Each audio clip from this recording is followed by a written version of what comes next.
BRS నేతల అవినీతిపై కాంగ్రెస్ ఎందుకు సైలెంట్ గా ఉందని ప్రశ్నించారు బీజేపీ ఎంపీ లక్ష్మణ్. అధికారంలోకి రాగానే బీఆర్ఎస్ లీడర్ల అవినీతిపై విచారణ చేస్తామన్న కాంగ్రెస్ నేతలు ఇప్పుడు మౌనంగా ఉండడం ఏంటని ఫైర్ అయ్యారు. కాళేశ్వరంపై సీఎం రేవంత్ చర్యలేవని విమర్శించారు. మాయమాటలతో ప్రజల్ని మోసం చేశారన్నారు. బీఆర్ఎస్ కాంగ్రెస్ రెండు ఒక్కటే అన్నారు లక్ష్మణ్. వేల లక్షల కోట్లు తెలంగాణ సొమ్మును దోచుకున్నారు.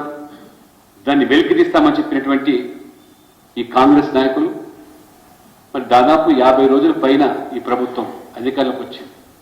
కాళేశ్వరం మరి ఆ యొక్క ప్రాజెక్టు మీద జరిగినటువంటి అవినీతిని, దోపిడీని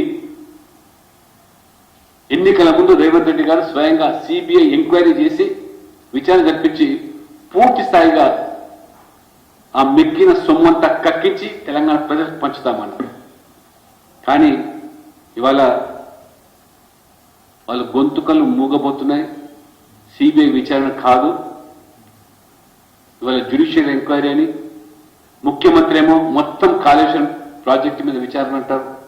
సంబంధించిన ఇరిగేషన్ మంత్రి మాత్రం మేడిగడ్డ బీటెల్ వారి బ్యారేజ్ గురించే విచారణ జరపాలంటారు. ఏ ఒక్క అధికారులైతే ఆనాడు ఈ అవినీతికి మూల కారణమైనటువంటి ప్రముఖమైన ఇంజనీర్లు వాళ్ళే వీరికి పూర్తిగా అవగతం చేస్తున్నారు, పవర్ పాయింట్ ప్రెజెంటేషన్ ఇస్తున్నారు. తెలంగాణ ప్రజలు మీరు గమనించాలి, ఆలోచన చేయాలి. ఎందుకు ఇవాళ మెతక వైఖరి అవలంబిస్తున్నారు?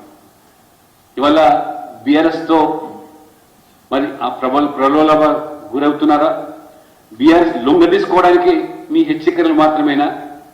అందుకనే బీఆర్ఎస్ కాంగ్రెస్ రెండు కాదు, ఇద్దరు కూడా తోడు దొంగలే, ఒక గూటి పక్షులే.